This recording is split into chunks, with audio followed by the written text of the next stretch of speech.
Warning. This following episode contains subject matter that may be sensitive to some.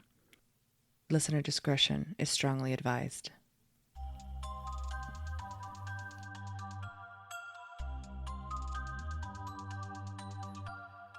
You're listening to Until They Sleep, a podcast where two parents finally get to sit down and discuss all the different things that run through their heads every day because their 4 kids are finally asleep. Thanks for listening. And welcome back to Until They Sleep.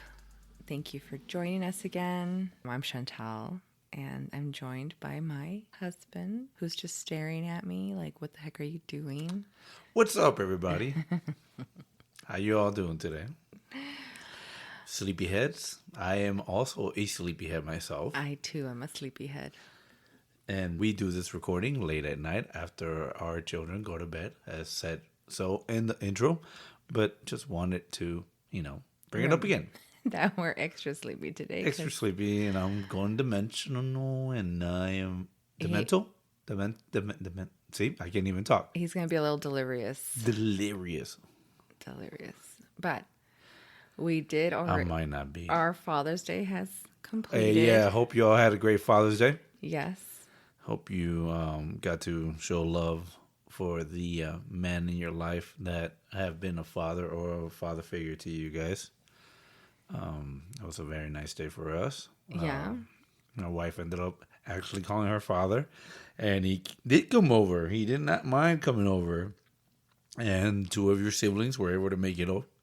Yes. And one of them is a father also. Yeah, and one of them is a godfather. And the other one's a godfather, yes. So, yeah, ended up being a nice day after all. Yeah. Just kicking it with your family. You had men in your life that... They showed up. Yeah. Yep. Yeah. And we chit-chatted and talked like we usually do, and we ate food, and then everybody went home. And then you spent the rest of your afternoon setting up your computer. What a nightmare. I'm still not even done. I am computer illiterate. I'm very dumb. I don't know if you guys ever saw Zoolander, but there was a scene where they're like, the files are in the computer. And they're on the computer. And then they turn into gorillas, like monkeys. Neanderthals. Grabbing the computer and hitting it. Trying to get it out. Trying to open the files. Trying to open the computer to get the files.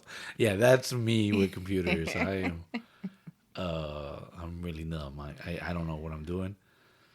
I'm trying to figure it out. Yeah, eventually babe, come here. Yeah, some updates happen and some of my stuff went missing or programs are not working and I have no idea what's going on. It's just that, what's it called? Bing, whatever. Oh, Microsoft Edge doesn't like certain programs. Yeah, but it's their program, so that makes no sense. Yeah, but... Yeah, we don't. Everybody makes fun of Microsoft. Google, but I love using Google products because it's monkey proof. We need to disable that Microsoft Edge. And monkey proof is easier for me, for us Neanderthals. Now the guys that call me Grug at work. Yeah. Do you want to talk about some of your gifts from the kids?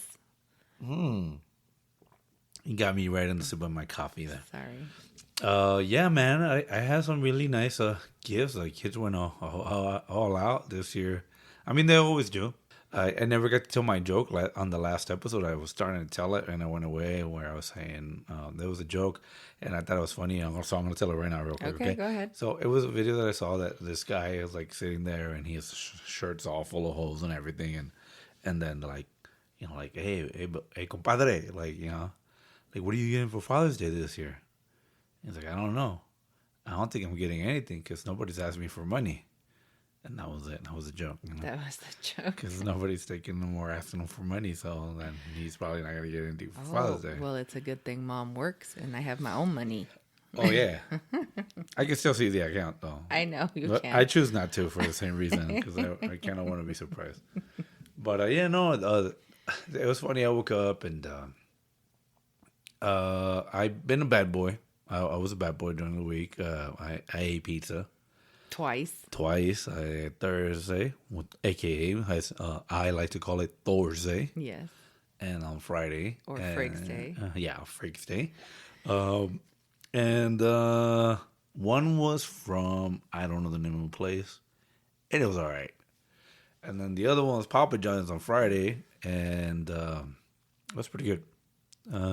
But the issue is that he doesn't eat a lot of carbs. Yes. And the carbs kill him. I woke up around, I want to say before 5 in the morning. Something felt weird. I haven't had an issue like this for a while. I was going back to hardcore carnivore, and I've been great. And so I was bad. I was a bad boy, and I paid the consequences. You also had beans, which is something you almost never eat. Since I went carnivore, I really cut off beans, which is one of my favorite foods. Since I was a kid. I mean, that's something I always ate. Obviously, right? I'm Mexican. Beaners love beans. Surprise! So that was my morning, and I kind of fell asleep on the couch, and then finally got up, came to bed, woke up a little late, but rinsed off everything. It was funny. I was like, I'm gonna wear my Mandalorian shirt, which is not Mandalorian and it's not Boba Fett. It's Timothy Oliphant with Boba Fett armor. Not a lot of people know that, but it's like my test to people to see how good are they on their Mando knowledge. I asked about what the kids gave you. But hold on, so this is where I'm going. So a lot of my gifts were all Mandalorian based. Because he's a Star dad. Wars. Yeah. Yeah, I got this beautiful... I imagine maybe a lot of dads got Mandalorian. I got this beautiful pop vinyl that I haven't had a pop vinyl in a long time from the baby. And it's obviously Mando, a.k.a. Din Djarin, with Grogu. And they're like flying, like taking off. And I love that little cardboard box that comes in, but you can't see anything. But that's how much I treasure it. I don't want nothing to happen to it. And I got a tin plaque. A Star Wars tin, yeah. And it's awesome what it says about, quotes from the movies from the whole franchise. He'll post a picture. And I got a Mythosaur T-shirt with writing of "This is the way" on the back, also with the silhouette of Mando.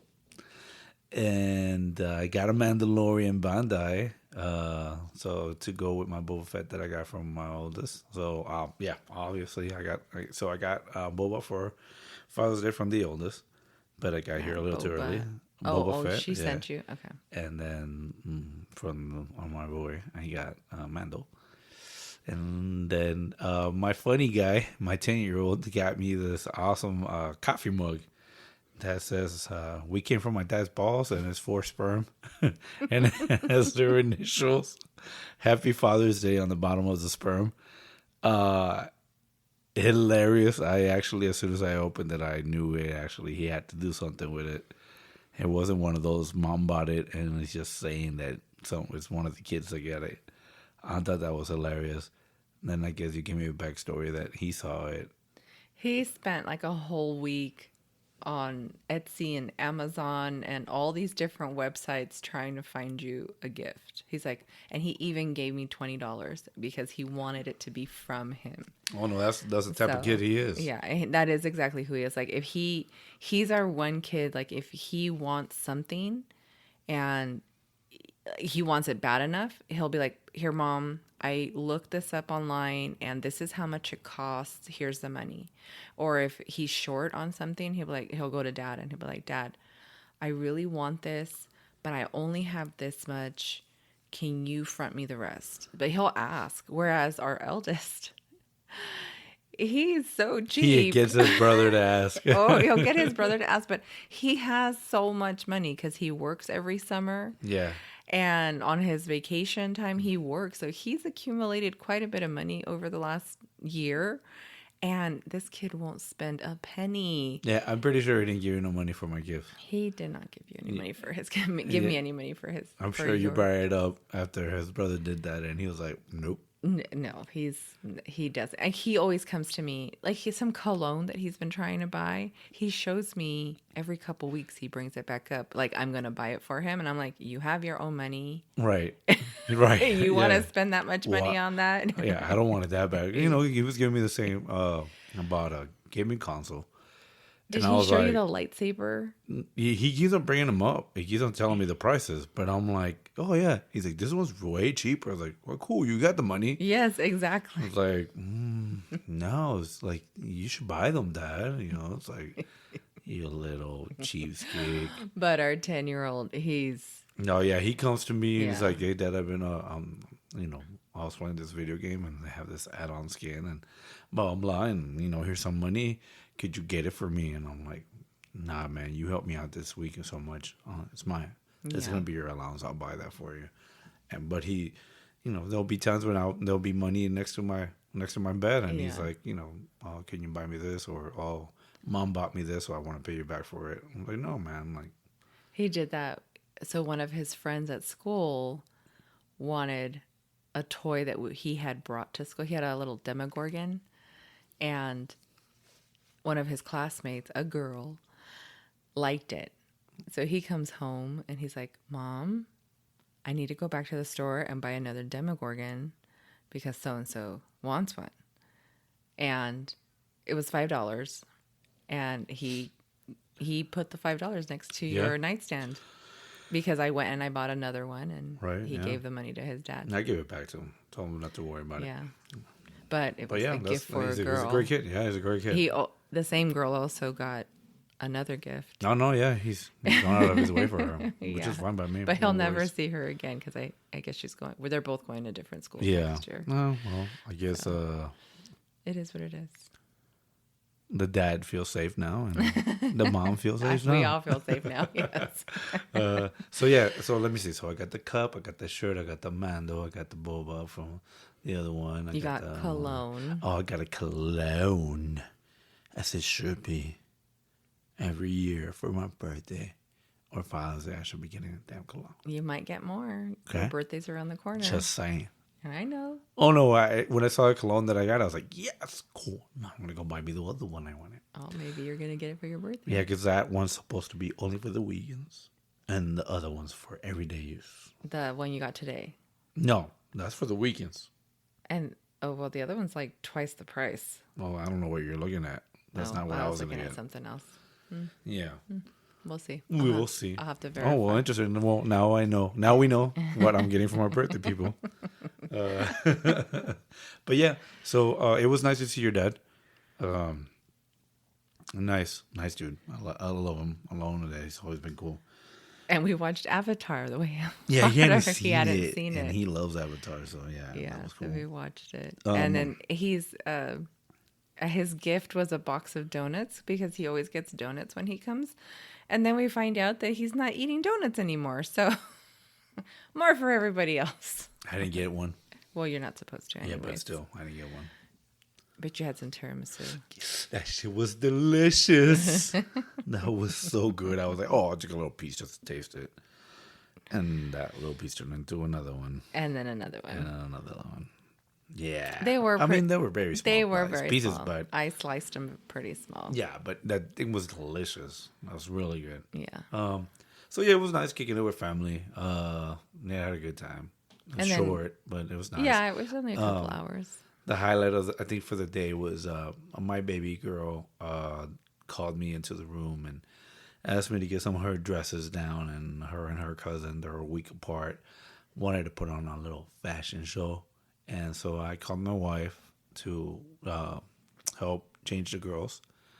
And I just kind of distracted the people and told them to get ready. We created like a little mini runway. And, you know, they did a little a catwalk, I guess, and a dance off. And a dance off. And then our oldest daughter, Our 6-year-old. Our 6-year-old decided to She wanted to participate as well. show off that she's a belly dancer. Yeah, so Grandma had given the girls these belly dancing scarves that like jingle. Yeah. And so she went to Grandma and she said, Grandma, can I have my belly dancing skirt? And so Grandma gave that to her, and she went down that little runway and was belly dancing for everybody. I actually thought she did pretty good. She's been watching videos with Grandma. She's been popping those hips a little too much. Yeah. So it was funny because, you know, my brother and his wife, and they're watching their daughter like, oh, this is so funny. And then and I say, can't you just wait. You see them all dancing right now. Wait till they're all old enough to go to a club. And they're like, if this is as good as they're ever going to dance, we're perfectly fine. It's like, may they never get any better than this. It was cute. It was super cute. I see my daughters do things that I not like when they do, when they shake that booty. So I am actually worried for when they go to the club. Well, at least for the 6-year-old, because she was shaking that little booty. Oh, no, she's so animated with her arms. But it was awesome. It was beautiful. It was fun.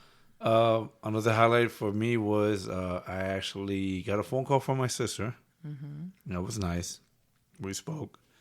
Hadn't talked to each other in a long time. So it was a surprise for me. And out of that, I called my old man. Which is something you had brought up on the last episode that you might do. Yeah. I called my old man, and it was a nice little conversation. And all the kids got to talk to their grandpa. So that was nice. I guess, like predicted, I guess they started the party on Saturday, and I was still going because it was Sunday afternoon. And then that was it was hard to hear him. He had to go hide so that we can talk. But yeah. But at least he answered. Yeah, he answered. That was nice. Good. So that was Father's Day for us. Yeah. Conversation wise, I mean, that's our recap, right? That's what we're talking about. There was a lot of things on that last episode that once I was like listening to it, I wanted to go into, but I don't have my little notepad. Yeah, I don't have my notes on. But let's just keep going. I know there's a couple of things coming up, so we'll just touch on it real quick. So for me, I just wanted to touch up on the fact that I feel a little bit weird and awkward that you're going back to work this week.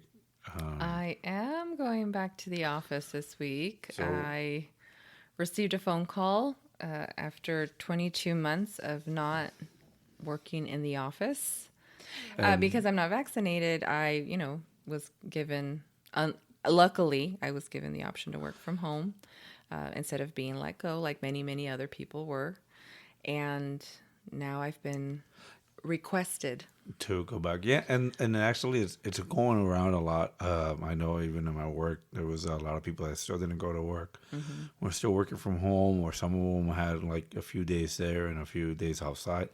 But also, I've heard from other people, I have some significant others that work in offices, that they've all slowly have gone back to full time. Yeah. So the transition's there. Best of luck to you. Hang in there. I feel weird. Don't talk too much. Remember, you're a stranger. Don't trust these people just because you know them by email. Don't talk their ears out. That. I know that it's different conversations that you don't have children anymore around talking to you. But I've honestly been thinking about this. I'm going to really do my best because I do like to talk. I'm going to really do my best to just go in, get my work done, and get out. Because I've been requested to come back to work on a project. Rule number 1, trust no one. Rule number 2, trust no one. Trust no one. Rule number 3, watch what you say. And rule number 4, trust no one. Don't talk about Bruno. Bruno be in the podcast. Yeah. No, I won't.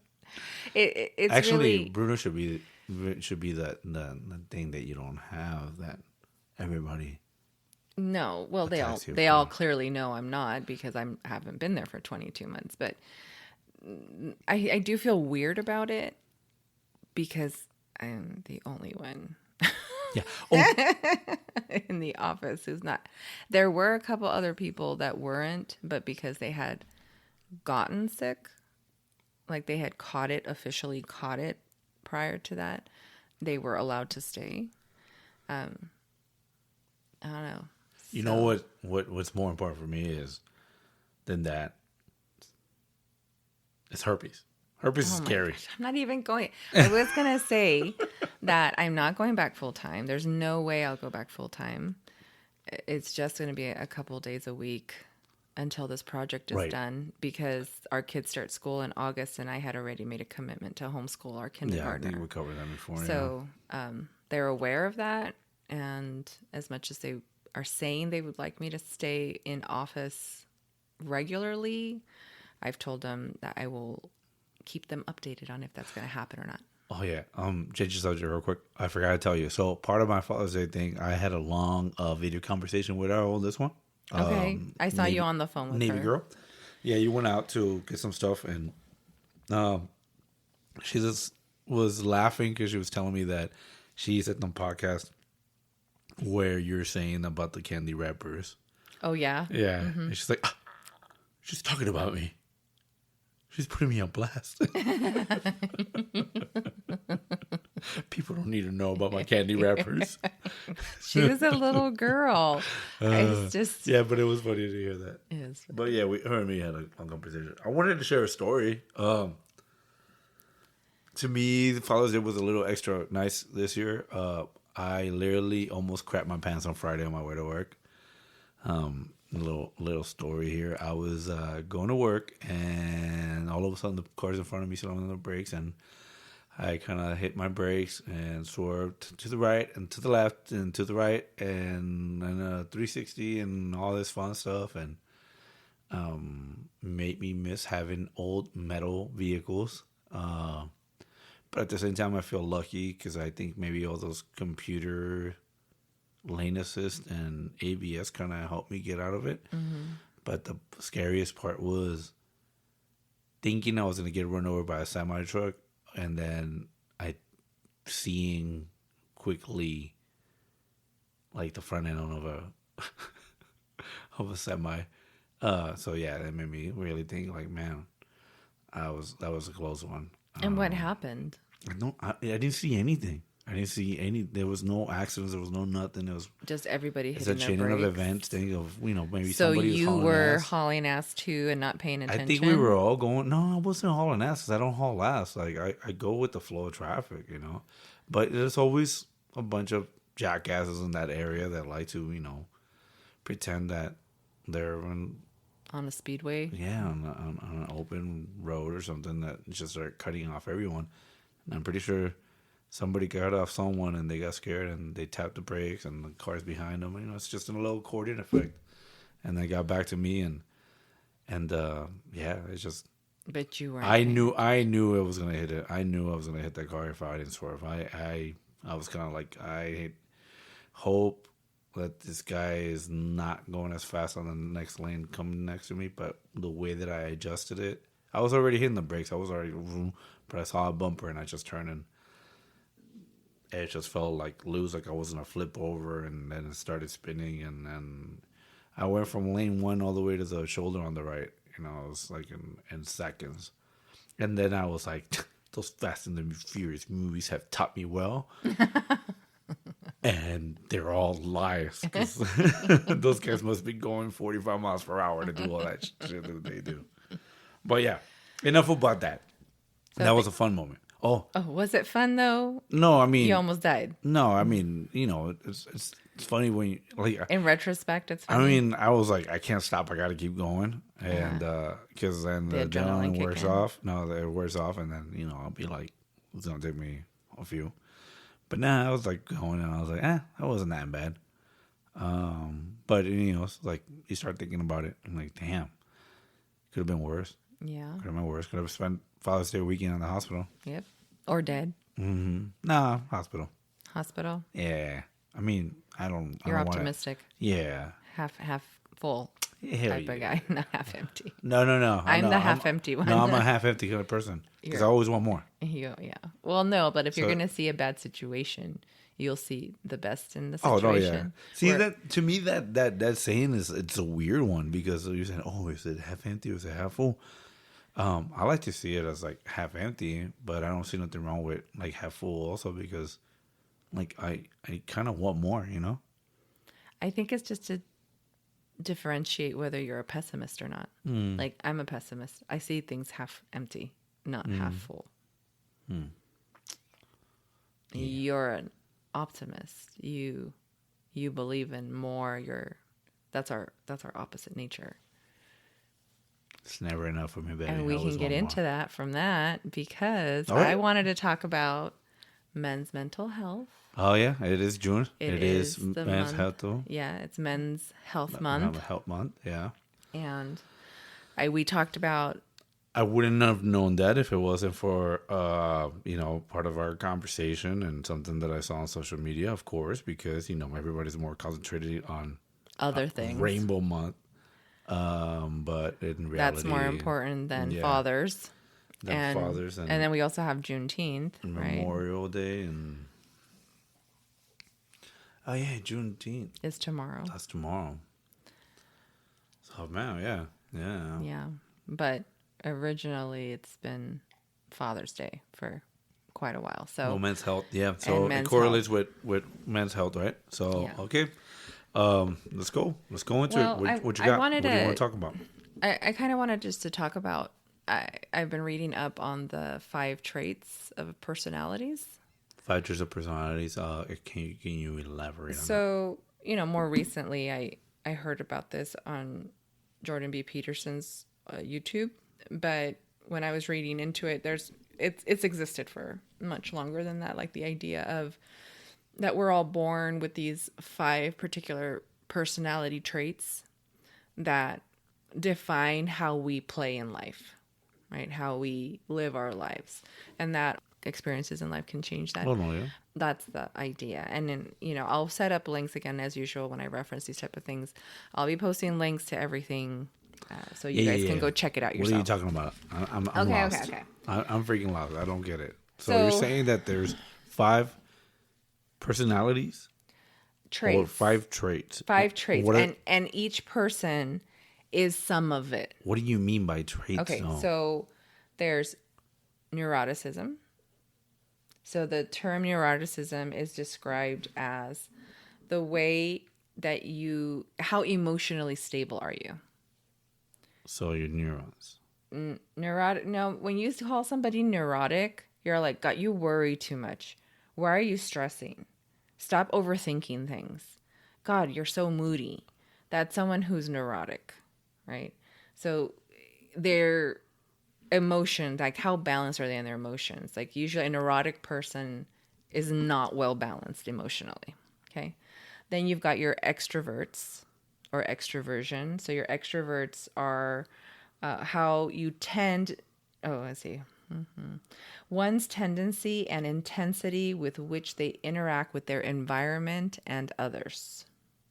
So an extrovert is usually considered a happy person, right? Like if you think of an extrovert, you think of a happy person. You're educating me right now. You're an extrovert. So I think people see you and they usually think, oh, he's so happy, right? You've told me that before. So extroverts are social opportunists. Like they like to be the center of attention when possible. They tend to be fearless. They're talkative. They're assertive. They're very expressive emotionally. And they sometimes don't think before they speak. They just say what's on their mind. That sounds a lot like you. And does it say in it that they're like the best lovers ever? It doesn't say that. I'm pretty sure they are. Then if your agreeableness or how agreeable you are, that's how you treat others in your relationships. So are you self-sacrificing? Someone who is higher on the agreeable scale is someone who's self-sacrificing, someone who's compassionate and polite. They don't like to be in conflict. They put other people's concerns before theirs. And on average, women tend to score higher on this than men do. They're also not usually very competitive. They're more go with the flow. Okay? That is a little bit of, like, I think of that and I say a little bit of you, but not much. I agree. And the next one is a conscientious person. So this is one's ability to regulate their impulse control. And especially as it applies to goal-oriented behavior. So conscientious people are like managers. They're diligent, they're industrious, they're orderly, they're efficient with scheduling. They're all about being on time with things. And these type of people also tend to lean conservative politically. Then the last one is openness. And openness is you're willing to try new things or think outside the box. And these people tend to be dramatic, creative. They also love to cook, anything artistic, right? Cooking, painting, poetry. They Yeah, they like to think outside the box, and they actually tend to lean liberal politically. So these are the 5 traits: neuroticism, extroversion, agreeableness, conscientiousness, and openness. And these 5 traits make up Equal woman. our personality, because every human has A little bit of a little bit of each of these, but to varying degrees. I agree with that. Okay. I can see certain things that you were saying on all those that I have. In the studies that I read, there's definitely, women tend to be more of one than another. I found something that said 70% of people score a 0 on openness, which means they have 0 creativity, leaving 30% of the population to be the creative ones. And well, those are the ones that you're saying are like cooks and painters and poets and stuff like that, right? Exactly. And 60% of women score high on the anxious scale. So on neuroticism. So I took my own test. I took a test online. Right. And I will tell you guys my score. And let's see. Do they have one for Vulcans? Well, this will tell you how Vulcan I am, if that's what you want to know. Okay, so I took my test, and my test says, and let's see if my husband agrees. You are not the father. I better not be, since I'm a woman. No, that was a joke. That you're not the father? That was a Maury Povich joke. Like, I'm gonna slap you on your head. Because I was always like, and the test say... Like, I gotta explain my fucking jokes all the time. You do have to explain all right. them. I don't get it. Okay, your joke. I mean, your point. So I took my test, and I scored almost equally on the following 3, with orderly conscientiousness being first, then withdrawn neurotic second, and intellectual openness third. Intellectual openness. So, meaning, when I read the breakdown... So what was your worst one? My worst one was... oh, you didn't concentrate on that, huh? I didn't. I know which one it was. I just don't remember the name. No, that's fine. Just tell me about your top 3. Extrovert. I was like 16 points on extrovert, which is like nothing. So, I am not extroverted. So, anyways, the point being that for me, scoring high on orderly conscientious means like I like things to be a certain way. Yes or no? I'm just giving you a stare right now. Okay. You need to elaborate more because I can't remember half the shit you said earlier. So, Olga. Okay, on my test, I am an orderly, conscientious person. Okay, an orderly, conscientious person. I like things to be orderly, organized, and scheduling. You're a control freak. A control freak is my husband. Okay, so that is what I am, according to the test. No, but shocking. I'm also I didn't need a test to tell you that. I'm also a withdrawn neurotic, so I'm not a people person. And I worry about things unnecessarily. Yes. Okay. Because you're always going, I don't have any friends. I want friends. No, I don't need any friends. And then I'm intellectually open, which means like I'm creative, but on an intellectual. Like I like to think about philosophy and psychology and these type of things. Right. And I enjoy art and music, and these are all considered, open things or open ideas. I know, baby. I know. Okay. And then I scored agreeable was my 4th, but it was way less than the other 3. And then like almost nothing on extrovert. So that was my score. That is what these 5 traits are. But I wanted to apply them, and I wanted us to talk about how they affect men as fathers. Okay. So if you understand that everyone is born with a set of traits that make them who they are in life, then would that mean that you are going to react a certain way to your fatherhood, to being a father, going back to like what we were talking about, our fathers, right? The type of personality that they have based on these 5 traits and how they fathered us, like how they raised us, what are your traits and how does that affect you being a father? I'm not an educated person. This sounds very smart, and I can actually say from my point of view, I think that the life and your experiences of what you lived through make you adjust into those 5 personalities or traits that you're talking about, 5 traits. So then, depending on what type of father you had, I think that the life that you had also So your environment could change those traits. Okay, I agree, and the research says that happens. So the idea being that this is the example I was giving because I did bring this topic up to one of my brothers, and the example I was given is that you have a litter of puppies, Right. and as you look at this litter of puppies because you want to take one home, based on the type of puppy you want, right? Your personality and what you want in a puppy or in a dog, you're going to pick the personality of puppy that calls to you, right? So there might be a puppy that's just like a little skittish and a little shy and really doesn't want you to touch it. There's going to be another puppy that's like, oh, pick me. And then there's going to be another that might growl or nip at you, but maybe playfully. And then you've got other ones that don't even care. They don't even know you're there. They don't care. So based on your personality, you're going to pick the puppy that fits what you want in your life. I can one up that one more a little bit. Okay. If you don't mind. So in a psychological way too. So well, yeah, but my point being that humans are the same. Yeah. So let's just say the puppies, right? Yeah. And you have the people that are pretty hard, pretty rough, right? Okay. They're pretty criminal minded, Okay.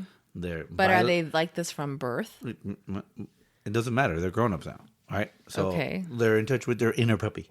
Okay. Right? Their life has led them to always be on guard. Okay. To be first on striking. Okay. Always defensive. Okay. Right? Okay. Wanting to hurt others. But before... Let me finish. Okay, I think you're getting ahead. No, so they want a dog that's going to be vicious, the one that growls, the one that's bullying the other ones. But at the same time, if you're a weak person and you're pretending to be something you're not, you might want that too. So you see what I mean? So you have a total 180 of it. Okay. That's where I was going with it. Okay, so you're saying that the person picking the dog, based on the fact that if they're like a criminal, they're going to want a criminal dog, right? Or a dog that shows potential for criminality. To being vicious, yeah. Yeah. Versus a person who might be weak and needs protection, they might also pick the same dog to protect them. Yeah. Okay. Or they're trying to be, they or want to trying to show that they're tougher. Yeah. And then in the end, they can't handle the dog and they return it. Or they're stuck with it, Yeah. But yeah, it happens. Okay. And it could be the other way, right? Like there can be a person that's like, oh, that puppy's so sweet and he's so cute and look at him, he's just joyful or whatever not. And I need that in my life. Yeah. And then or I have kids and we need a sweet dog for our kids. And then there could be a guy that just is lonely and is sad, and then they see that and they're like, oh, that's nice. Maybe that can make me happy. They can spread that happiness to me. Yeah. The happy puppy. So it's like a 180 on that one. So that's my point of view on that one. I might be off subject, but it's just the analogy makes me think about like in a different point of view. So sorry. But. No, it's fine. I mean, and relating it to humans, right? So if you have a set of twins, right? Or triplets. Right. You have those 3 kids and they're all born at the same time. They're twins, but they're all different. Okay. Right. Even if you don't have twins and you just have kids, right? Even people always tell us we make copies, right? That all our kids look the same. I don't think it's true, but I see where you're going with it. Yeah. We're all different. We're not exactly the same. We all have different qualities. But we're born with those qualities, right? From birth, from a human being, a baby, they're tendency to be a certain way. I get you. Yeah, no, I totally completely get it. I mean, for many years they've made movies like that, right? Where there's like jokes about 3 brothers or 4 brothers that were all born at the same time and they're all identical, but yet one's like a singer and the other one's like a priest and the other one's like the tough guy, right? Oh, is that movie you're talking about? I'm thinking about like that Mexican movie. Yeah, I'm thinking about Pedro Infante. Like, okay. That was one of my favorite movies as a kid, right? Yeah. Like, you know, but yeah. So it's been covered plenty of times. I think even I could be wrong. I'm sorry, but I think even Jerry Lee Lewis had a movie like that. I mean, Jerry Lewis had a movie like that too. I could be wrong. I don't. It could be somebody else, but I know there's been. I've seen it before with somebody else. I probably have, but I don't. I'm so bad at remembering movie names, but we've covered that before. I'm bad. Okay, so I'm sorry. So no. Okay, so based on that, so if we understand that from birth, we each have a certain trait of personality. Our personality traits are in a certain order, and then life happens. However, our parents raise us. Whatever influences we have from school with our peers, right? Or teachers or anything like if we're bullied or if we are the bullies, right? All that. And then we grow up into adults. And now what type of adults have we become, right? Based on these experiences since birth. The idea is that once we reach adulthood, whatever personality trait we had when we were born is mostly the same as an adult, with a slight variation depending on how we had to survive the world we're in. Okay. So for you, for example, would you say that when you were a child, you were pretty happy and you were always defensive prior to your mom passing? I was not defensive. You were considered to be a good son, right? You were I was not sweet. I was, yes, I was sweet. Sweet. I was free, like I was happy. I was a happy kid. I was loving. And you were loved by your mother. I get easily distracted, but that was me, yeah. But that was, from birth. That's probably who you were until life happened, till your mom passed away, till you were forced into a situation where life was more difficult. You no longer had that love, but those personality traits that you were born with helped you get through that and become the father you are now. Right. Versus having imploded and maybe you wouldn't be here at this point. Okay. A different personality would have imploded going through the same thing you went through. Your personality that you were born with is what helped get you through all that. That's the idea, that we're all born with these traits that help us get through life. Some people have a stronger personality trait when they're born, and some people have a weaker personality point when they're born. And this is for men and women. But for men who are supposed to be in adulthood, protecting and providing, right, for their families once they get married, how can that the changes in those personality traits or the differences in those personality traits affect them as fathers once they get to that point? I don't know. There's some demons in there. Sometimes there's demons. It doesn't matter how lovely a kid can be or how much you love your family. We all have skeletons. And we all have some shit that happened to us in life. And no matter how much we try to hide them and bury them, sometimes they end up winning. And no matter how perfect your life might be, how lovely your wife and your kids are and all the love and support that you have now as a father, there's something darker that you just always comes back to haunt you. It can come back while you're sleeping. It come back. There's shit you just can't get rid of. There's that baggage that's going to be there. I say it because you're saying this, and it made me think about a video about a little girl that she was crying, saying, "I'm never going to see my daddy again."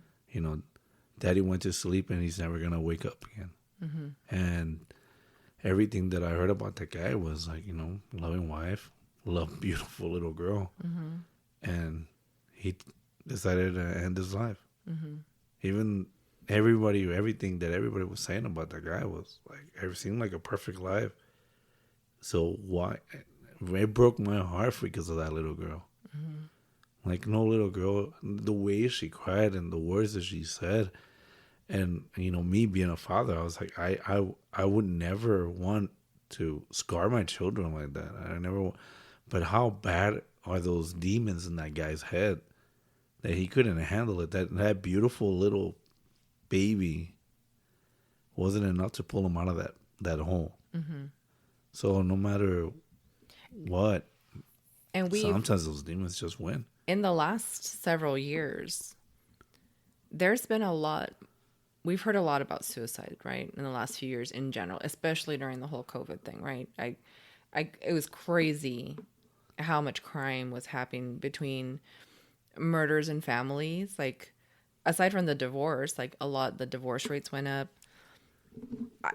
Even in neighborhoods we thought were safe, we started seeing, all this crime, right?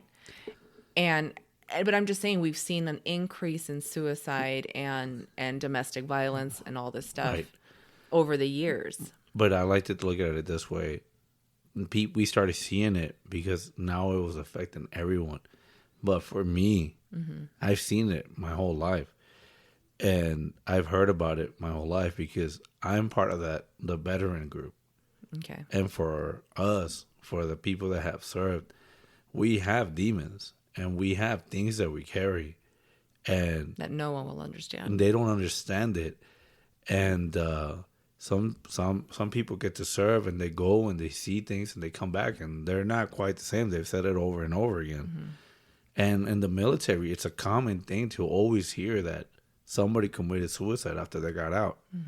It's common. It's, the military, people get married nonstop. Their spouses leave, they cheat, they have kids with their brothers, they have kids with somebody else. You're serving your country, you're doing your duty, and your significant other can't even stay faithful or wait for you, or they leave you, and they take everything from you, and they have all these demons and they keep it inside, and the shit that they see overseas and the things that they do and the way that they get treated and the way they get humiliated and the way that people make fun of them for everything that happens in their personal lives. These are things and extra things that they're carrying and carrying and carrying. And they get out and it seems like life has no purpose. And now they have child support and they have alimony and they have all this crap that they have to deal with. And they have to be a man and suck it up and keep dealing with it. And it just gets to a point where you say, fuck it, I had enough. Like, I'm not helping anyone. Nobody's helping me out. I'm wasting time and there's no purpose for me. And they end up doing this. And it hurts. It hurts me. I had a buddy when I was in that, he was drunk and he did the stupidest shit I could have imagined. And, leaving behind his wife and his kids, 2 little boys. And it's just like, it was brutal. It was my first experience dealing with a suicide. They were saying it wasn't suicide, but later on it came out that it was. And even my nephew that was in the service, he lost a lot of buddies, and they did the tours in Afghanistan. They got back, and I had conversations with him too about friends committing suicide, and I have other veterans friends that we all have a story of a friend committing suicide because of what happens. So now with everything that happened with the pandemic, people got to know and feel what veterans get to go through. And it sucks, right? Because you're saying everything went up, everything's different. But like now it kind of it had the spotlight because now they're dealing with it. Yeah, right? but when we go to understand people's personalities, for example, going back to you, because we can honestly only talk about ourselves because we know ourselves. You had at some point in your life a very low moment. Right? Oh, yeah. Before you became a father. Yeah. Where you could have made a choice to no longer be here. And not continue to thrive or live in this world, right? And you chose not to give up? Well, I did and I didn't. Okay. Well, I know you said that you killed yourself spiritually, like whoever that was, whoever had Yes. lived until that point, you decided to become someone else, and Right. that was your metaphorical way of committing suicide. Yeah. Now, Kind of like a butterfly coming out of a cocoon, if you want to look at it that way. that's how you. So the person that emerged was more confident. Was he more confident? Was he most less definitely. confident? Most definitely. Was he didn't care what people thought or said about him? That's right. He was going to live his life by his own rules. And do you think that if you had a different life experience, that you would ever have changed who you were? Damn, that's a Would good you question. have joined the military had you had a different life growing up? You know what? I think I still would have joined the military. Mm-hmm. I don't think it's something that it was an escapegoat for me. Ever since I was a little kid, that was something that I caught my attention. Okay. You know, not to mention that grew up in the '80s, so a lot of the movies were all Military. military. Yeah. My dad was a big military guy. I watched a lot of military movies, so that was part of my environment. One of my, I always keep on saying my one of my childhood movie heroes, was Stallone. So Yeah, Rambo was one of my big old things. I mean, when I joined the army, and I remember everybody was talking and everybody saying, "Oh, I joined because of my dad," or "I joined because my grandfather was in the army," or everything. I was the only fool that was like, "I joined because of John Rambo." I was like, I saw Rambo as a kid, and I saw that he was Delta and Special Forces, and I was like, I want to be a bad mofo like that. I want to be. So like what does that say about your personality then? So if we, I always look for strong male role models, I guess you can say that. yeah, okay, that's an excellent observation of yourself. You were always seeking that, and you wanted to become A survivalist. a strong, and because you were maybe in survival mode for most of your life. Yeah. So yeah, I mean, like you said, my life changed when I was a kid, and I had to adapt. And like you said, it was funny how you were saying, because I was happy, I was innocent, I was joyful, and then life changed, and I was always in a defensive mode. Mm-hmm. I was always being attacked. I was always. But instead of, and this is again why I say something about your personality type and these 5 different types, some of it was strong enough to keep you moving forward versus shutting down, like those kids who shut down. Oh no, yeah, those for kids sure. who But it's like I say, like those kids who end up shooting up schools because Right. they didn't like something that was Yeah. said. You could have become one of those kids, right? People who went through something less traumatic and became drug dealers, right? Or ended up in jail because they murdered someone. So what is it about their personality traits that made them implode? Yeah, I don't know. That's why sometimes the environment And their fathers. Because I had friends too that had loving mothers and fathers and siblings, and they ended up being in gangs and ended up being imploded. in jail, right? And it was like, why? Like, why? You had everything I wish I had, right? But that's the thing. Sometimes we're on the outside and we think it's perfect, but we don't know what's happening behind the closed doors. That's true. So there might be some dark stuff going on behind They those closed too doors. also have their demons. Right. But imploding is their way of dealing with those for demons. me, I think the part of the thing that helped me get through was the memory of my mother. Like I always say, she kind of felt like she was gonna die. She was always getting me ready. It's That's crazy. what you've told me, that you always felt like she knew it was coming. Yeah, she was always kind of getting me ready. She was always giving me a lesson, and I remember her asking me, that always try, don't give up, and always, you got to do it for me. So a lot of the times it's like I can't give up because I have to keep on going for her because she's not here. Mm-hmm. there were a lot of times when I was like, why her and why not me? It should have been me. I did think that. But you thought that because you heard adults saying it. But it wasn't that. It was the type of life I was living. You know, I knew she wasn't going to be suffering what I was suffering. I knew she wasn't going to be living what I was living. But so then it was like... But you know that losing a child is the worst thing. Yeah, most definitely. So your mom would have lost her child. You'd think she actually would have been in a better place psychologically than you were? I don't know. I don't think so. I don't know. Yeah. I think you felt that way. I think she's really strong, but you're right. I mean, nobody can get over me. Oh God. So, and I guess this is all part of men's mental health. Like whatever you were as a little boy and the man that you are now, what happened to you? And I'm talking now to our listeners. What happened to you? What traumas did you live, or what traumas didn't you ever have to worry about that now have molded you into the man that's going to raise your children? Right. Yeah. So like I was saying, my mom would keep me going, but another thing was like, I became that person that didn't want to prove people that they were right about me. You know? Yeah, you wanted to prove everybody wrong. I wanted to prove everybody wrong. You know? And again, this is a personality. Yeah. You're an extroverted person. You're driven by wanting to prove people wrong. You want to be the center. Yeah, and it's all part of that experience. And it was a spiritual experience. It was a low moment in my life. I mean, I admitted it before. I was going through some rough stuff. I was tired. I'll admit it.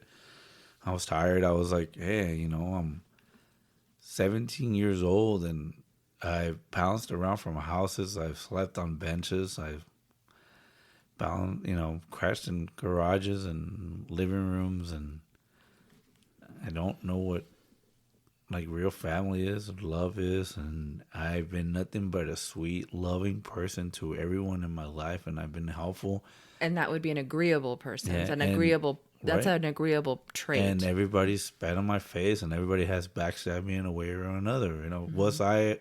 And it's funny that you said that, because I remember I used to write books of lyrics and poems and stuff like that. I remember. Just sit there and I wanted to be a musician, and yeah, like I had so many damn poems. And that's your openness. Poetry. And it was very spiritual, and I had faith in people, and there was this hope. And then I just kept on realizing that I wasn't winning. I wasn't getting what I wanted. And so I was like, enough of this nice guy, enough of this romantic guy. So you did fall into some level of neuroticism where you maybe became a little depressed before you decided, I'm not going to be that person. Oh yeah. But like I said, there was a spiritual experience. I had something weird happen. Yeah. That I don't know if it was that connection between that moment in me that I felt like we swapped spots. Like in Freaky Friday. Yeah. And I was like, it's crazy for a person that doesn't do drugs, and to in my mind to have a monologue with this creature that I bumped into, and I felt like it told me like a shamanic experience. Yeah, like it felt like it told me the peyote. The story's not done, man. Like this is not the way out. You know, we're just getting started. Okay. And yeah, and everything changed. I just clicked, and like I said, I got rid of that person, and something else happened. I stood up a little bit more straight, and I was a little bit stronger, and I was a little more harsh, and I was a little more self-loving. And how do you think that has affected your mental health as a father? I don't know. So now knowing that we're all born with a certain set of traits, and you have your children, each one is so different from the other. Right. We described that even when we were just talking about the gifts, right? How one is doesn't want to share his money. He kind of holds on to everything. And then we as parents understanding what his personality is like versus his brother, right? And then even the girls, right? They all have such distinct personalities that were present from when they were little. Mm-hmm. And now the life we're giving them is molding them in one way to the men and women they're going to be when they're adults. But what about your life experience and your personality? How is that? How do you think that that's molding them? Because they're each so different. Do you find yourself conflicted with their personalities? Well, sometimes I feel like kind of like we pass on some of our traits to our children. And some people do believe that there's a genetic association with personality traits. Yeah, a curse or a demon or something. We just hand it down to our kids. A curse or a demon. It's not always that bad. I'm just saying it's something of that nature, Yeah, they're all different. I mean, all the kids are different. And sometimes for me as a father, it's a little frustrating because I've given them all the same love and attention. So sometimes, I don't understand, well, how can they be so different? How can they see things so differently? How do they deal with things differently? And sometimes I believe that there's no reason for them to be as negative or as pouty on things when I'm like, no. I need you to believe in yourself. Mm-hmm. I need you to know that you have people that love you and support you. Mm-hmm. Don't be that scary pants or, whatever it might be. But I'm just saying different situations, right? Like, don't be scared. It's nothing to be afraid of. You have us. You have family behind you. Or, don't be negative for whatever X reason. You have love. You have affection. You have stuff, right? There's no reason for that. Or don't put yourself down because I don't do that. You don't do that. I even joke like that with one of my friends at work. He's like, oh, yeah, I know I messed up, blah, blah, blah. I was like, no. Let me tell you something right now.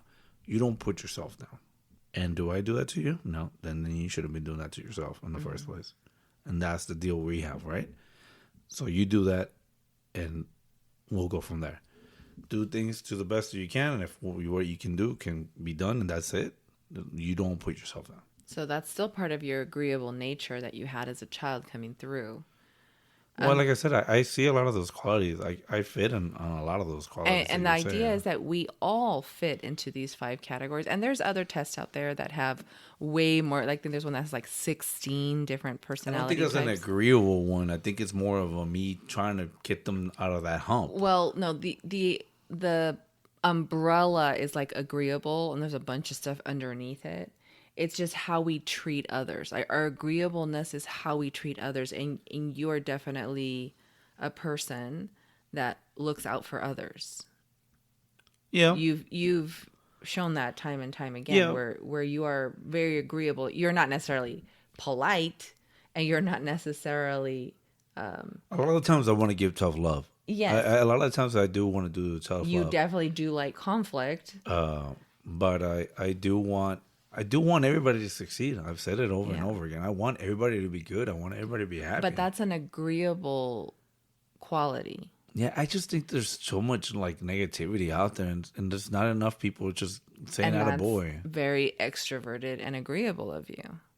So I'm not saying it's a bad thing. I'm just saying these are 2 traits that you've had with you since you were a little boy that haven't left. And are probably the reason why you've been able to get through the crap. Okay. Because you're extroverted and you're agreeable. You know what? The only reason why I get through the crap is because I'm a bad motherfucker. That's why. And you always have to joke about it to avoid... It's not a joke. I'm being honest. And then, like, you're not neurotic. Like, you don't... And maybe you do. I definitely worry more than you do, I think. I love me some me. Yeah, exactly. Do you feel you're overly critical of yourself? Yeah, why not? Like on a regular basis? Nah. Are you prone to bouts of depression? No. I have moments. I think everybody has moments of sadness where, they feel like, oh crap, what am I doing? but depression to where like people who have to be on pills. Do you know what I mean? I do you struggle to bounce back from difficult situations? Nah. So from knowing you and you from knowing yourself, I think you're not very neurotic. Okay. Right?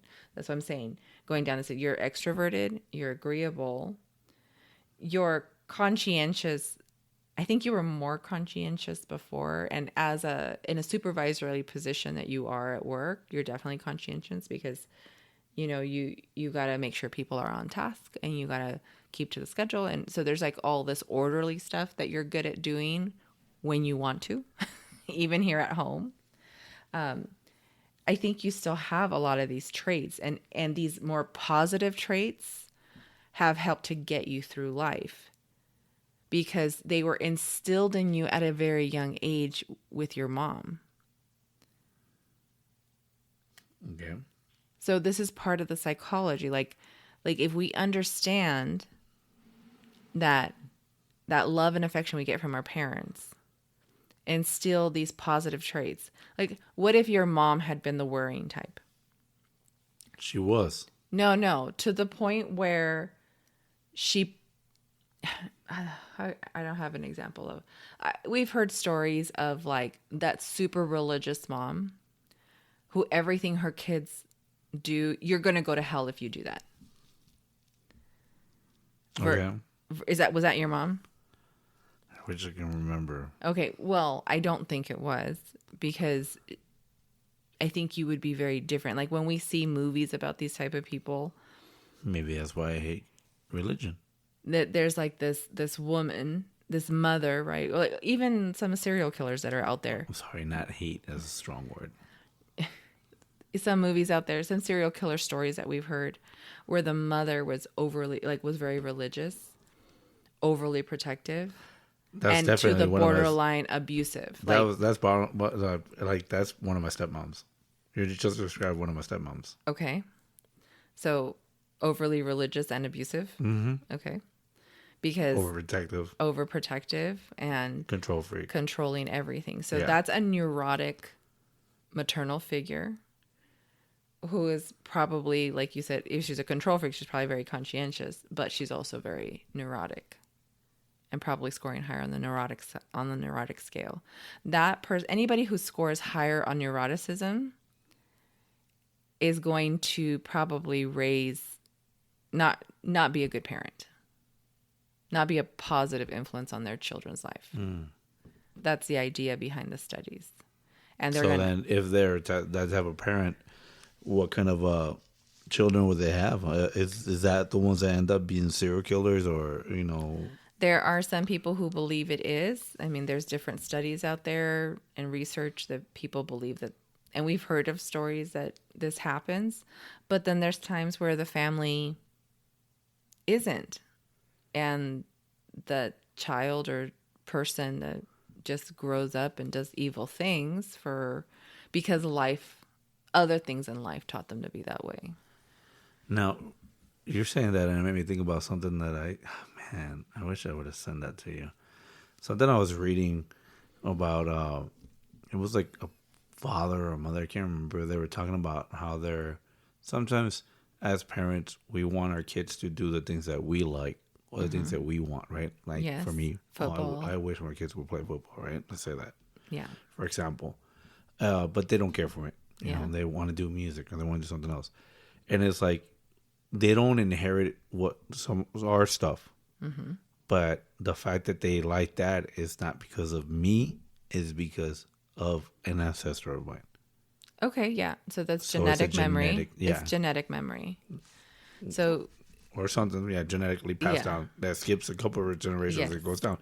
So then, by that fault, wouldn't that also fall for that? Let's just say, like we're saying, you have a loving environment, you have everything that you want, but then you have some people that are neurotic. Yes. But there's nobody like that in their near environment, family-wise. Okay. But previously, generations back, there was a couple of neurotic people like that. And yes, there are studies that say, that's why I said that it can be inherited. It's something that can be inherited. And we've even heard of stories where like the mother's crazy, right? The mother's in an insane asylum, and maybe the kid doesn't know who the mother is because they were put up for adoption. And then they find out later that they were adopted, and their whole childhood they were exhibiting these strange behaviors and these neurotic tendencies, no one understanding that the mother, or is usually the mother in these stories, is locked away somewhere in a psychiatric ward. Okay. So, and that was inherited, right? Because they were given up for adoption at birth. So they never had an actual relationship with that neurotic person. It just ended up being like that. It was just in their DNA. All right. What else you got? I just wanted to talk about, father's health. And then how does that... we were talking about suicides and that there was an increase in domestic violence, especially during this whole... It's been progressively... It seems worse, but maybe it's worse because of media, right? It's just in our face more. And then definitely during COVID... Overpopulation, too. There's way more people, too. Well, that's true, too, especially out here, but... And then another thing happened, too, right? Like, people were actually spending time together. And they found out they didn't like each other. I was like... I mean, even us sometimes, right? We're always at work when we worked, and then all of a sudden on the weekends by Sunday, we're like, I can't wait to get away from you. Till you get back to work. Just leave me alone to do whatever I want in the house. So, and again, maybe we'll never know because we didn't lose our jobs and have to be stuck at home together. But I shouldn't laugh because there are families out there who did get stuck together and ended up getting divorced. And I actually did hear about some shootings between, husband and wives. And so that, and even not die, I even heard about someone who killed their parent because they were tired of taking care of them, because they couldn't afford in hospice care. So again, but this is all mental health stuff, right? What makes people snap? And then that leads us into the whole idea of dads who kill their families. Like, at what point is the stress in your life, in your mental health is so broken that one decides to, you know what, I'm just not going to do this anymore. And I'm just going to spare myself and get rid of you all. But don't they usually end up taking themselves too? Not always. But... There is... I would say 50-50? I want to say 50-50? It's actually a higher Because I hear that a lot. I hear a lot of that, man kills wife and kids and then kills himself. I mean, that's usually what I hear most of the time. I never hear he didn't kill himself. So it is a higher percentage of... When that does occur, it's called familicide. And when it does occur, there is a higher percentage that do actually commit suicide afterwards. But when they do it, it's because they actually feel guilty about what they've done. Yeah, it's an insanity moment, right? Not always. Sometimes it's actually been planned. And in the end, they still take their own life, even though they planned it. And I actually have some research on that. Man, they should have started with themselves.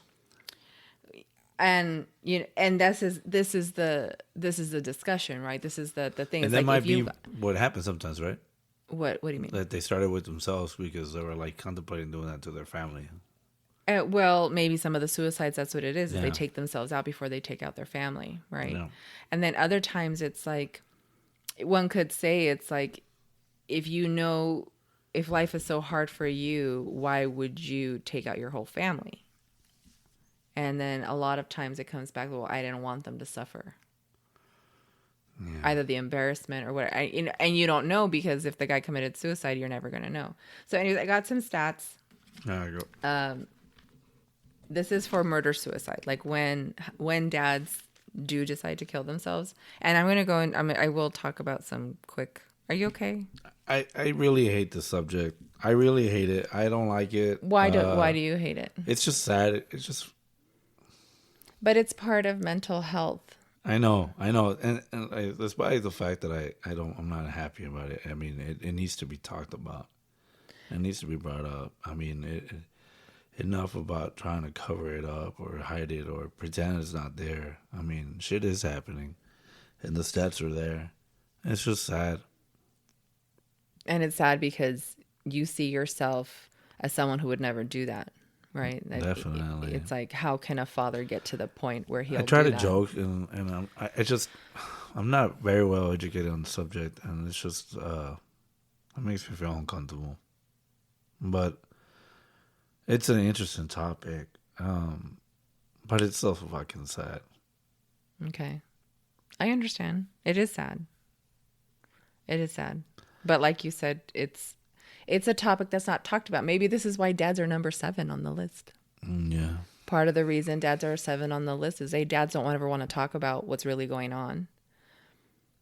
And then they end up killing their families. Yeah. We're always or themselves. And then no one ever knows why. Right? Because like you said, they have demons. So some of the research I found was saying that usually when this happens, there's usually non-Hispanic white males with a history of prior domestic violence. They will usually have threatened with a weapon in the past. And they may also have, and it's more common with men who have stepchildren. Wow. So the top reasons why they do it is financial stress. Unemployment is an issue only, this is what the studies say, unemployment is an issue only with a history of domestic violence. Also, we've got the jealous husband. And they say that access to guns increases this because the jealous, they just go into a rage and just like, screw it. And then they just shoot their spouse and their children. And of course, substance abuse increases all of this a lot. So something I read was trying to describe why dads would do this. Okay. And you tell me if you agree with what they're saying. I can already tell you I agree with all the ones you said before that. Okay. So they're saying that familicide is not suicide because it's not the type of suicide because you've lost all your money, but it's suicide because the rules of the game have changed. Because what you thought would be true about your life and your family and your 401k and the loyalty of your company has suddenly been disrupted. That's why men do this. And that's a quote from Gels. He's a professor and dean at the School of Social Policy and Practice at the University of Pennsylvania. So this was a quote he said to try to explain why this happens. Okay. It's basically the husband, the father, has become so overwhelmed with life and his responsibility that he sees no other way out. And this also usually happens when the father sees his family as the perpetrator views their family as possessions. Only something that he can control, and he also doesn't see a boundary between each member's individual personality. They're all one unit, and so they all must go. Hello? I don't know what you expect from me. I'm just asking if you like any of the stories you've known about. Well, all the guys have just committed suicide, but you don't know anyone who's ever taken out their family. The only time I ever heard about people taking out their family was a wrestler. I remember there was a wrestler where I was growing up. I don't know if I was a teenager already or my 20s, but I remember hearing about a wrestler that, killed his son and his wife and then took himself out. Okay. But I never follow up on what or whatever, because to me, I was like, what a piece of shit. Yeah. I mean, that was it. Well, I'm not going to go into all the different. No, go ahead. Well, you look really uncomfortable. Like, you look so uncomfortable talking about this. I don't know what to say. Some of this stuff is just like, wow. But I'm fine. I mean, go for it. And tell me more. Well, I'm learning. These are cases, and I'm not going to go. I'm learning a different point of view of it. I'm seeing it through a different perspective, right? So, I guess This is new to me. My interest in this topic, I love psychology and philosophy and all these different things. So I'm looking, and probably the same reason I like murder mysteries in general. So discussing men's mental health, especially as it applies to fatherhood, right? And you're talking about the demons that men carry, especially if they're a veteran. What if they've been in gangs, right? Because it's not just a veteran. If you lived a life as a gang member and you're trying to get out because you were molested, what if you were raped? Exactly. There's all these different traumas, right? That can lead to a father ultimately not being a good father. I mean, like I said, we had a professional athlete do that. We have professional athletes commit suicide all the time too. Yeah. And they have a family, they have kids, and they have everything. I had an employer who did it. I had an employer who did it at one of my. So there's got to be something else. I mean, there's a lot of things that could be. That's the thing. We can just have an idea, guesstimate it, but we'll never know because most of the times these people don't say anything. But then you also have those fathers who annihilate their families, but not themselves. Yeah. So. And sometimes it can be a religious thing too. Yeah. So I do have, I think one of the ones I found was a religious based one. So I'm going to just touch over a couple Go for it. No, just feel weird now. You look so uncomfortable. It's kind of like, I don't know if I should keep on talking about this. No. Don't worry about me. It's just, it's like interesting, but I'm like, I was not prepared for this. I wanted to be surprised by it. Yeah, I just don't know where to. I don't know when you want me to interject. Yeah. Well, again, it's.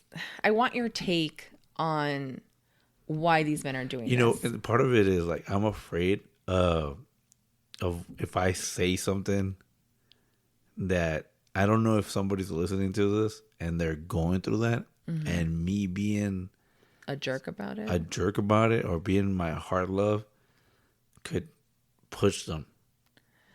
Well, I mean, if someone hears this and they get either ideas or pushed over the edge, to commit this type of atrocity, we don't condone any of these behaviors, right? We do not condone suicide. I mean, I know that we don't have a lot of listeners. Murder. I know we're not famous and stuff like that. We have, hundreds and thousands of people. But for our 10 followers that do listen faithfully.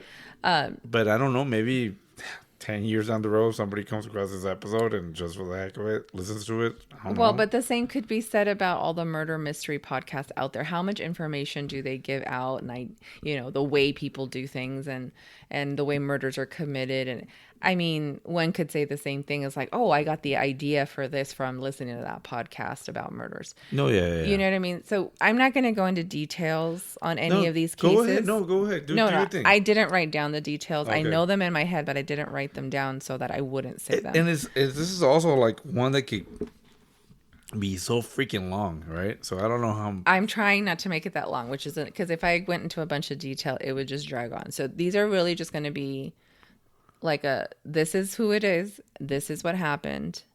Why do you think it happened? Okay. So the first murder is the Lawson family murder. This happened in North Carolina in 1929. Okay. I, again, will be noting my sources in my show notes. Okay. He was a tobacco farmer, and they weren't rich, right? You don't get rich. He wasn't someone who was rich off of tobacco farming, but he killed his wife and 6 of his 7 children on Christmas Day. Damn. Some speculate, or some thought that it was many people thought that it's because he had a really bad head injury where he had accidentally hit himself with an axe to his skull. I think he was like chopping wood or something like that. Okay. And that everyone said that after that happened, He was never the same. He was never the same. Again, head trauma. Head trauma. Okay. But then again, he was a tobacco farmer, so there's chemicals and everything that gets used for the tobacco that could also have a side effect with what he's doing. Possibly. That's and that's And maybe pesticides. And that's something that's not ever brought up, right? That's in none of the notes that I found or none of the stories I've heard on any of the podcasts have they said that. But that's a good point. I think that's a good point. The other story is that because he was religiously devout and a strict father, that he maybe took everyone out because he had impregnated his daughter. Ah, goddamn. Well, there it is. So these are the two theories. He either impregnated his daughter and he decided to annihilate his whole family and himself out of guilt, except one member. He left one member alive. It was his eldest son. I was going to say it's got to be a boy because he wants his bloodline to continue. He kept his eldest son was not the only one not there. But, I mean, how sure were they that he impregnated his daughter? They don't know. Exactly. So that's just a word of mouth speculation. thing. Well, it's speculation because allegedly in some book that came out many years later, someone says that the daughter had confessed it to some family member. Nah. So that the mother was aware, the daughter confessed it to another family member, and that's as far as it went back then. Okay. But the majority of people who knew him say that after that axe to the skull, he was never the same. Okay. So what do you think as a father? Do you believe in like head traumas? Yeah. Almost, like I said, there's professional players football players that end up taking their own lives because of all the damn concussions that they dealt with. There's a reason why they've made movies about it, right? There's a reason why the helmets keep on changing. There's a reason why, till this day, like this past season, they're being so cautious now because it's all under the microscope now of the effects of brain damage from so many hits to it. So you're talking about an axe to the head. Like, that's pretty brutal.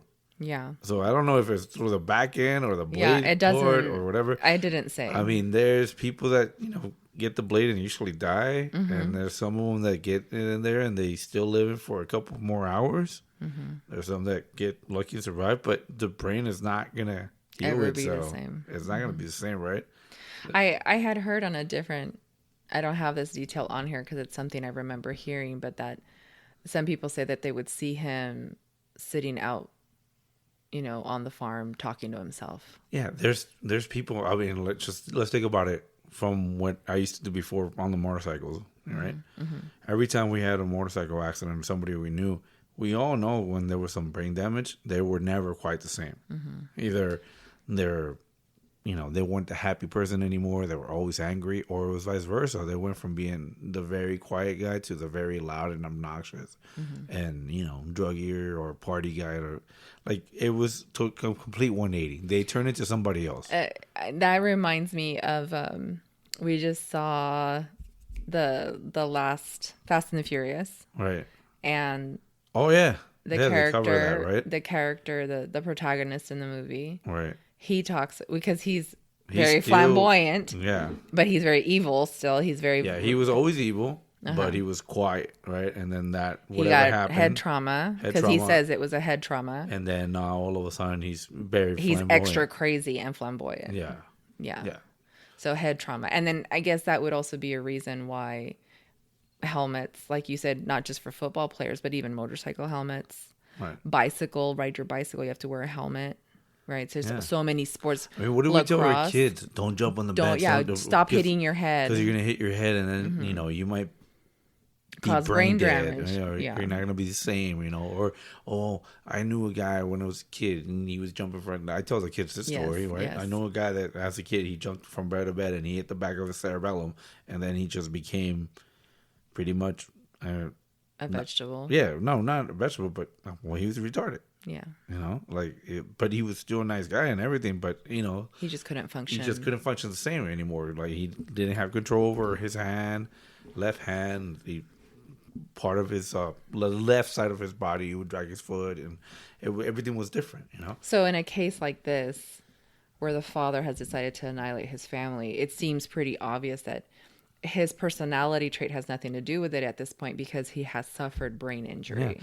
And like I said, there could be chemicals. There could be something in the treating the tobacco itself that affected it. I mean, we even have those side effects where people that do drugs, you know, they say, oh, he stayed like high. In the state of California, right? Everything has like that label now. This is in the state of California. This product has been proven, blah, blah, blah, blah, blah. To prove cancer? Yeah, exactly. Fucking water causes cancer here.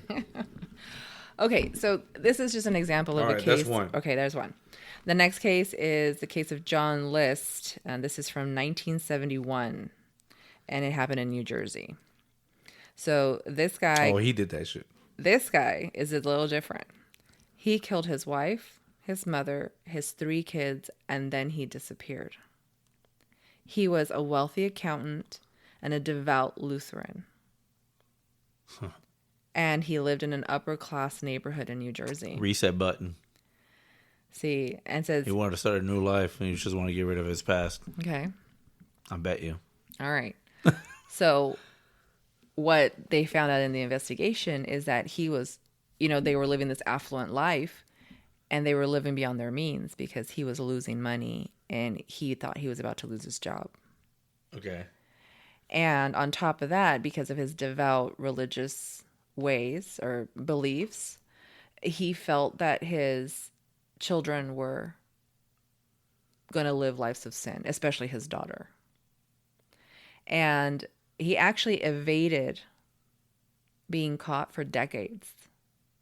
It was some neighbor or something that saw him when they did like an advanced image of him, that, you know, they put it out there on one of those like, most wanted or whatever, and they caught him. And his reasoning was that he was saving their souls. Okay, that's pretty messed up. I mean, that sounds like a reset button. You know, what a coward. I mean, he took off his family because shit was going to get hard because he couldn't provide. And he said he was saving them from a life of, because he thought his daughter was going to end up being a stripper somewhere. I don't know. Correct me. I don't know what Lutherans believe in, but I guess you they're can kill Christians. Your family and you don't go to hell. They're a type of Christian. So he was fine going to hell, I guess. I'm not sure what the full Lutheran belief is, but it's a type of Christian. They'll be forgiven because it was a mercy kill in his eyes. I don't know. I mean, his mother too. I mean, automatically piece of shit right there. And then his wife. Okay. Now, the thing that is interesting about both these cases, and which makes people think that brain. No, he had no, is the way they treated the bodies of their family members afterwards. Okay, what they do. So in both these cases, there were signs of guilt, because in like the first one, the Lawson family murders, the dad put their heads on pillows and he laid them all, you know, in similar areas, like put together so that they could be a family together. Whereas the John List one, same thing. He put his family, except for his mother, I think, he put his wife and children together in sleeping bags in the main hall, in the main like dining room or whatever, some like great hall that they had in their mansion. There's a psychologist that talks about that when somebody has those sociopathic traits, that sometimes they're testing the waters to see what they can do. And after they do it, they get that guilt where they try to correct the wrong that they did. But these guys wouldn't have been considered sociopaths because they hadn't killed before. This is like the one and only time they ever showed a form of aggression. But look at how many they took out. Their whole family. I mean, it's not one or two. We're talking about more than 4, right? Mm-hmm. We're talking about mother, wife, 2 kids. So that's 4. Mm-hmm. The other guy, 6. 6. Mm-hmm. Yeah. How many do you have to kill to be considered a social kill? Yeah, it's more than 1, I think. Yeah, more than like 2. 2 or 3. Yeah, so to be like a serial killers. killer. So then they're serial killers already. Well, but serial killers have like a distinct pattern, like these, and there's actually arguments about that too. Like, what is the I mean, let's think about it. You killed 1 and you felt no remorse and you kept on going. Yeah. But they believe that these fathers did feel guilt because they afterwards laid them on pillows or covered them with blankets. Do you know what I mean? Like, okay, so I'm just saying, what drives a father to this? So you're saying that the first one was probably brain injury. Yeah. The second one is a guy trying to start over. Yeah. To me, that's he escaped for decades. So he definitely planned it. Fuck that guy. I wish it would have come sooner, so he would have rotted in jail sooner and all that shit that happens. He was, I think, 66 or something when they found him. Okay. So, and I think he'd remarried. I don't remember. Anyways, look at that. He remarried. Like I said, reset button. Yeah. I was like, oh, let me just get rid of this past. I don't want to leave no traits. Like, my mom was probably like the only other relative he had, so he got rid of it. I think there was a connection to the mom and finances. Yeah. So I mean, if you're interested in learning more, again, I'll put notes about the show notes.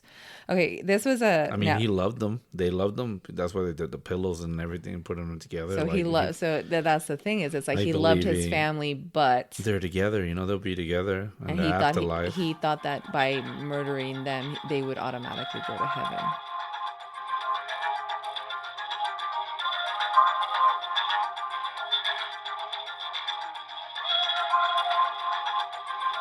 In reviewing this information as we were getting it prepared for posting, we did come up with some different ideas and things we wanted to comment on. So we will be adding that information for this first half of conversation to the beginning of the next episode. So please just note that it will be a slightly different format this time, since we did run well over 2 hours in this conversation. Please remember to take care of your mental health and take care of your families. And men, we understand that you're out there providing and protecting for your families. And just remember that if you need help or if things aren't going perfectly, that you should talk about it. Thank you for listening. Have a great week.